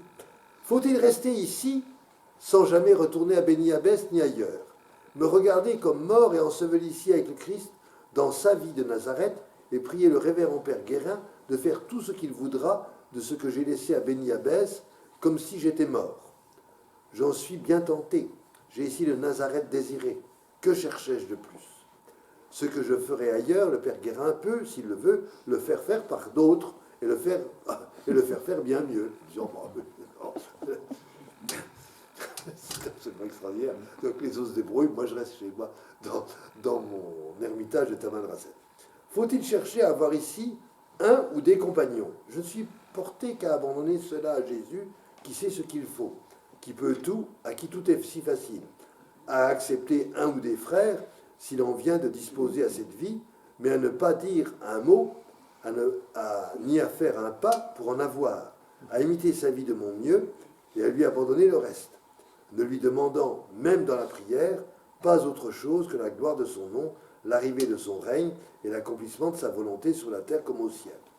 Faut-il employer les heures consacrées chaque jour au travail, entièrement au travail manuel du jardin ou à l'étude de la langue touareg et à des travaux sur cette langue devant faciliter l'œuvre des pouvoirs,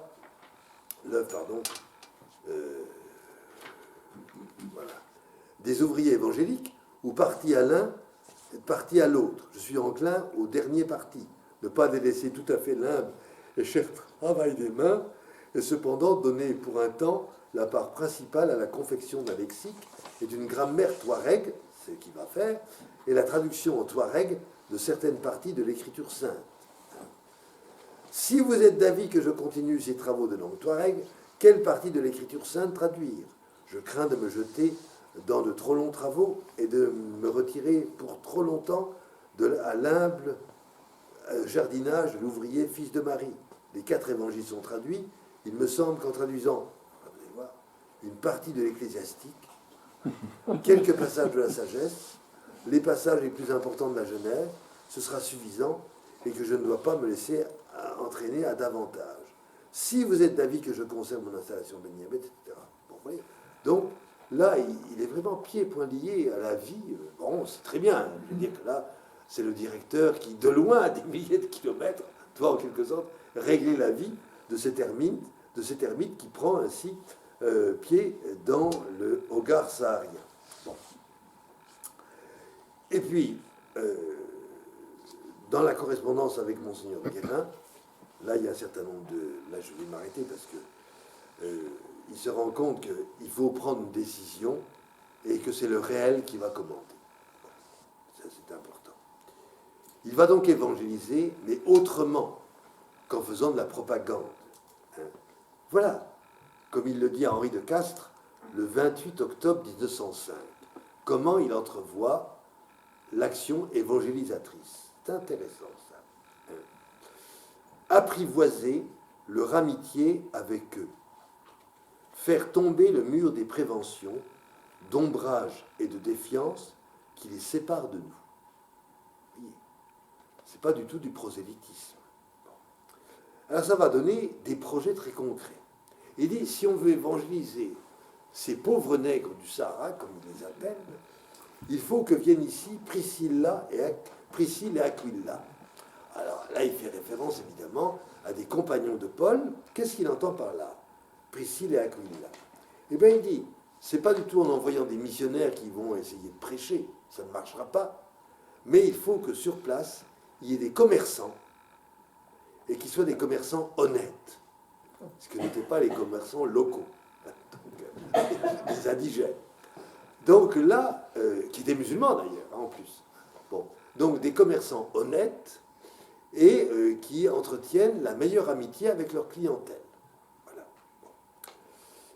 Et que du côté femmes, qu'il y ait des infirmières qui viennent pour aider afin de subvenir aux besoins de santé.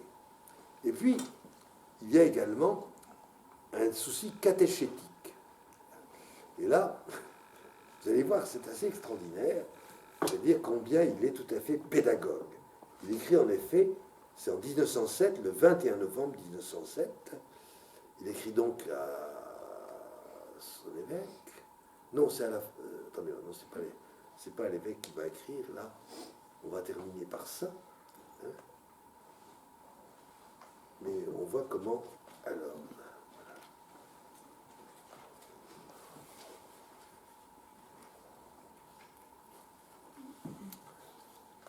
Donc, il donne un peu le programme des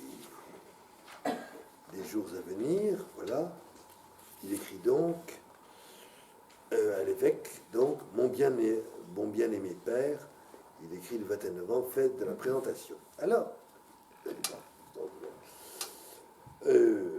j'ai plusieurs choses à vous demander. Premièrement, de m'envoyer un ordo. Deuxièmement, de ne me donner aucun honoraire de messe à partir du 1er octobre 1907 jusqu'à nouvelle demande de ma part. Ayant beaucoup de messes en retard, je tiens à les achever avant d'en accepter d'autres. Ah oui, surtout qu'il ne peut célébrer la messe que quand passe, je veux dire, un Français qui puisse à lui répondre.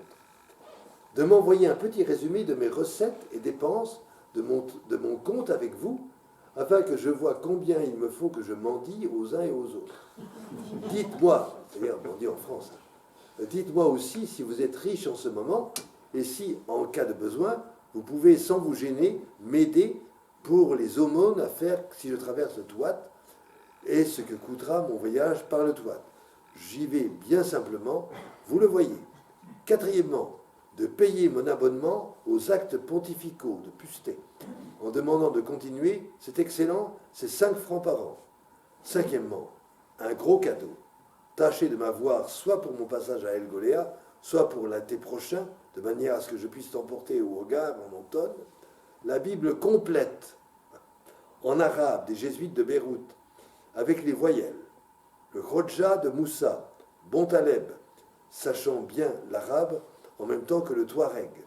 C'est absolument le seul dans ce cas, à qui j'ai lu des passages des saints évangiles, et la Bible traduit en Touareg, il les a beaucoup goûtés, et comme mes traductions sont faites avec les premiers venus, sachant mal la langue, il m'a offert de les rectifier.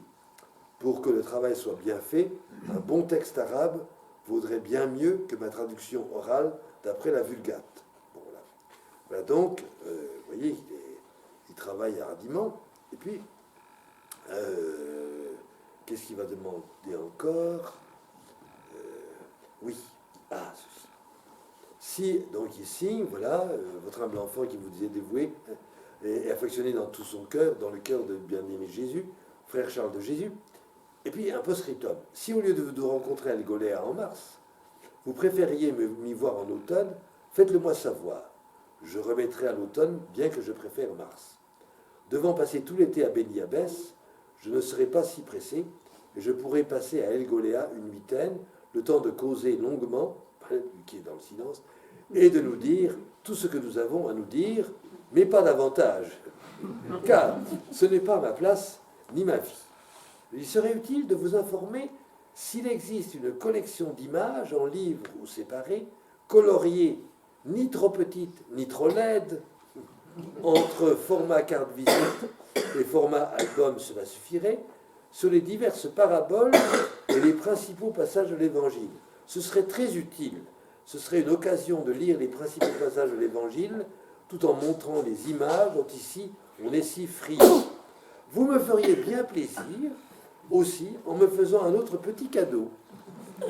Les fables de Fénelon. Je ne m'en souviens pas, mais peut-être y aurait-il quelque chose à prendre pour ces grands enfants. C'est-à-dire que ce sont les Touaregs, comprenons bien. Voilà, donc des choses extraordinairement précises, cette comptabilité qu'il tient non seulement des messes qu'il a célébrées, mais également des comptes qu'il a vis-à-vis de son évêque, et alors vis-à-vis... Là, on ne compte pas avec la famille, il réclame l'argent, tout simplement. Donc, voilà. Donc là, voilà dans quelle atmosphère nous sommes, là, au début de l'hiver 1907, et c'est à ce moment-là que va se déclencher, mais nous allons nous arrêter, la fameuse crise de 1908. Donc c'est ce que je vous inviterai à découvrir donc le mois prochain, c'est-à-dire au mois de janvier de l'année prochaine. Hein. Je ne sais plus quelle est la date que nous avons retenue, mais vous verrez combien, je veux dire que là, tout d'un coup, il y a une vertige, pourrait-on dire, d'un effondrement pour... et là, les causes en sont multiples, on va voir lesquelles. En même temps, un désespoir, peut-être le sentiment d'un échec total, et en quelque sorte, la providence du bon Dieu, car je veux y voir à sa main, va rectifier tout ça progressivement, et il va retrouver un allant, pourrait-on dire, j'allais dire, de ferveur chrétienne, et en même temps, j'allais dire, de missionnaire, mais de façon tout à fait différente. Il va devenir enfin, ce fameux frère universel que nous admirons tant dans sa personne et dans son œuvre. Voilà, donc, à l'année prochaine.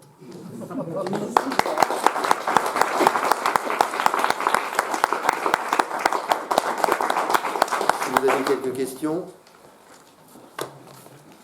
Oui, ce qui m'a assez étonné, c'est qu'avec lui, rien ne doit étonner, c'est que lorsqu'il était militaire, il n'avait pas du tout envie de rester là où il devait être, etc. Et par contre, il voulait bouger tout le temps, C'est ça, tout le temps autre chose, des causes. Et là, c'est l'inverse. oui, de la même manière que le temps qu'il vivait comme militaire, ou même avant, c'était le temps de la nostalgie, de l'ennui, du dégoût, etc. Et là, tout d'un coup, hein, on a vu combien la saveur du temps se présentait à lui, il expérimentait autrement la douceur du présent et la suavité de l'avenir. Hein. C'est là, si vous voulez, on voit qu'une conversion n'est pas simplement un changement de conviction, pourrait-on dire, allez, soyons méchants, disons d'idéologie, hein, c'est en fait une transformation de l'être. Le rapport au temps et à l'espace, qui est désormais tout à fait différent. Ça, c'est important de se le dire pour soi. Voilà. D'autres questions? Merci de votre remarque. D'autres remarques ou questions? Il y avait dans cette région du Sahara, je dirais, une présence importante déjà de religieux, de missionnaires. Non, c'était la troupe française. Qu'est-ce que ça représentait? Non, c'était la troupe qui était là. Hein. De fait, il y avait quand même cet évêque à El Goléa. Oui, c'est là, il y a quand même un évêque. Il y avait quelques prêtres. Il y avait des pères blancs. Il y avait des pères blancs, mais rappelez-vous les chiffres qu'il avait donnés. Il y a 13 prêtres pour quelques millions d'habitants, hein, sur des diocèses qui sont grands, je ne me rappelle plus combien de fois la France. 7 ou 8 fois. Hein, donc les chiffres sont disproportionnés. Et il avait quelques relations avec ses pères blancs. Ah oui. Non, mais je veux dire que ça, vous savez, il n'y a rien de plus urbain qu'un ermite. Hein. C'est ça. Hein. Et alors, vous voyez comment il s'est utilisé éventuellement en cas de besoin immédiat le télégraphe, grâce à l'armée française, puisqu'il est toujours officier. C'est d'ailleurs ce qui va poser un problème au moment du procès de canonisation. Parce qu'il est resté il a toujours un statut d'officier. Il a toujours été au moins un officier. S'il est peut-être... Maintenant, il a démissionné, d'accord. Mais je veux dire, mentalement, il a un statut d'officier et, je veux dire, il agit dans le renseignement. Donc, il informe. Il informe. Là, il est tout seul. Il est donc sur une plateforme intéressante et son ami Lapérine n'est pas si loin que ça. Il peut lui faire du communiqué sur les mouvements des tribus, etc., des réseaux éventuels, des dangers qu'elle pourrait connaître. D'ailleurs, il en parle dans sa correspondance saharienne.